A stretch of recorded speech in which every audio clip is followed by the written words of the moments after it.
With everyone talking about AGI or artificial general intelligence, maybe it's time to assess what makes us human and what makes AGI AGI.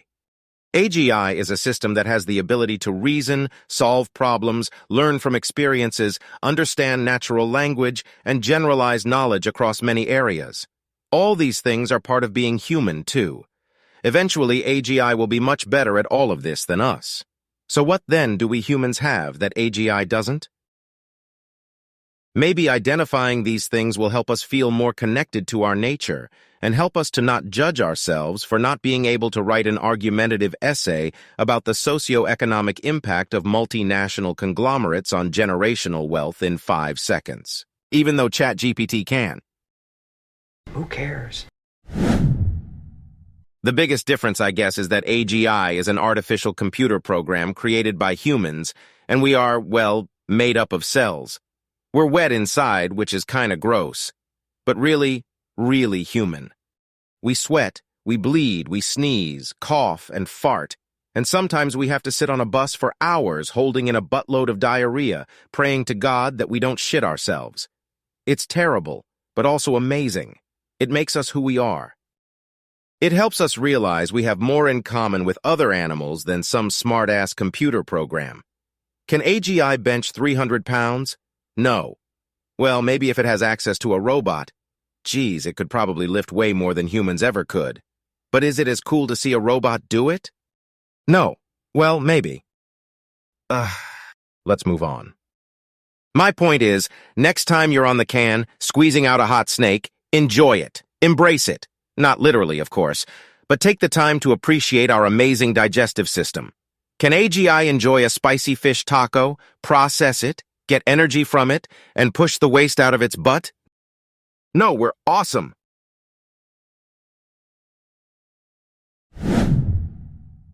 We are so emotional. We can feel happy, sad, angry, guilty, jealous, horny, embarrassed, all kinds of things. In contrast, AGI can simulate emotions, but it doesn't actually feel them. Probably. The fact that we can feel emotions is amazing, and sometimes terrible. They pretty much make life worth living while at the same time can completely get in the way. We may want to get through a day without feeling anxious, for example. Or we may want to feel confident but instead feel awkward and shy. Or we may want to be able to control our anger when someone cuts in front of us in the supermarket, but on this particular day we can't, and end up furiously throwing our tin of discounted soup onto the freshly mopped supermarket floor. The list of what we can feel is a long one. But feeling anything at all is pretty amazing. So next time you're in a car with your date and your face goes beet red after underestimating the odor of a quietly squeezed-out fart, just remember that was so human of you. Accept it, appreciate it, and move on. So take that, artificial intelligence.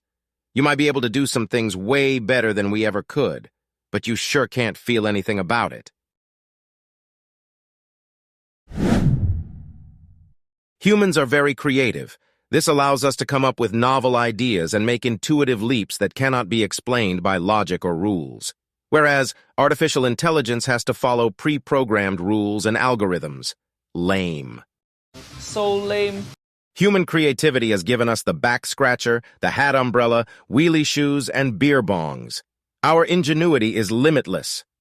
If we think it, we make it, even if it's completely useless or immensely dangerous. Would an artificial intelligence jump out of an airplane with nothing stopping them from becoming a flat pancake other than a backpack full of colorful material and some rope? No, only humans would do something so ridiculous, myself included. So if you want to feel more human, go create something, even if it's just a pencil-drawn circle on a piece of paper, because it won't look exactly like any circle that came before it. You could even invent a new word. Let's create one right now. How about sneeze-ideation? To mean the warm sensation you sometimes feel right after sneezing, or fresh-stalgia, for something that feels nostalgic, but completely new and original at the same time. See, it's easy. We're humaning. Physical embodiment is something we humans have down. Without our physical bodies, we don't exist. We are physically in the world. We have amazing senses like sight, touch, smell, hearing, and taste. Whereas AGI is digital. It may be able to respond to the environment like a thermostat during temperature change, but that is really responding to data. A human may be able to guess the temperature, all on their own. That's unbelievable! But for artificial intelligence to know the temperature, it must be connected to a sensor that can collect that information. The same goes for the weight of objects, the color of the sky, and the composition of wine. We can swirl wine around in our glass, suck in its aroma through our nostrils, and say something pompous like, zesty, bright, crisp, but subtle, with a hint of oak and a savory finish. It's so delightful. AGI can respond to data collected by sensors it's connected to describe the wine, but it certainly can't taste it. Hell, it can't even get drunk. I'm not having a glass of wine. I'm having 6. It's called a tasting, and it's classy. So let's enjoy the physical world we live in. Watch the sun set, taste cheap wine, listen to the crackle of an open fire, smell your scented candle, and touch yourself.